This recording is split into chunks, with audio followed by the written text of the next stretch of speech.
අද සැප හොයන්නමයි ආසා අදල තැනට යොදවන්න භාෂා දුන්න මත හපකන රැළ පිටින් ආසා පුපුරන්න ගත්ත මගේ වදන් වෙඩි වගේ ගාසා කරගෙද්දි ළඟ අන්නතුර දැක මා විසින් මැරුණට පස්සේ බොරුවට එපා මට පින් නැවතීම් තියන්නේ නෑඩ දුරක් නැවිදින් මං වගේ වෙන්න බෑ මගේ ළඟින් නැවිදින් කියන්නේ එකයි ආයේ කියන්නේ දෙතුන් පාර කොම කළත් හොඳ සමාජ බැනුම් මාර හැදෙන්න අමාරුයි මේ නරවලේ පොඩි කොලොත් ගප මචං කියලා මට දික් කර දුම් පාර අඬන ආවේ කවුරුත් යදි අඬවන් යාවි බැලවන් තද බල්ල පවුරුත් කඩන් යාවි දැක බොහෝ දෙන්න ඉන්නේ බදන් වාසි මිස් වෙදි කෙස් කසින් බෙල්ල කඩන් කාවි අපි තනකර මේකේ රංගන හැටි මවන හැටි බොරුවම පවට වැටි කවන්නේ මැටි පෙනෙන උන්ට නිවට ගති කරදර පිටිපිට හැදුන් නිසම වට ගැති කලබල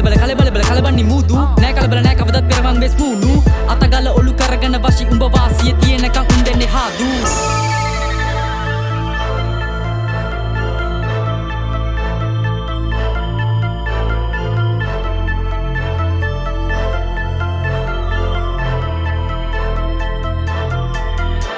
පරදන් එන්නේ කුණාටු දවසක ඔය මොන ගහ කනාටු කප අරන් තනාටු ප්‍රශ්න නැතු එකෙක් නෑ ලෝකෙ දිනාපු දිනන උත්සාහ මරන් ගති හිපාටු අතරි බොහෝ දෙනෙක් විශ්වාසයි මට ඇත දැනගත හැකි නම් පපුවට කන තියා ආදරෙන් අතබන්න කටලන ඇමකට කවුද පන්න දුන්නේ හුත කිව්වට පන කියා තව දුන්නේ මුදලට ඇඹරිලා කෙටෙව්වේ නෑ ඩෝ මං එක එකාව හැමදාමත් තමතක උනා දුර එක නෙමෙ බං විස ඇති ළඟ එකාව වටිනා විශ්වාස සීසී කඩ බින්දි හරි ගස්සනු බෑ අලංගද දෙපාම පොඩි කාලේ ඉඳන් මුරන්ඩි කොමත් බං කරන්නේ ඩෝ කිව දේවල් මයි එපාම ඌත් අද දුවයි තරගෙට වටමුත් අපාය කැන්ද යන්න කතා කර පුරුදුත් කල්පනා සාගරේ පීනල හෙව්වෙම දුප්පෙන හේතු මේ අදට තුඩු දුන් සාතික අදාළ නැ මුල අග තතු දනි මං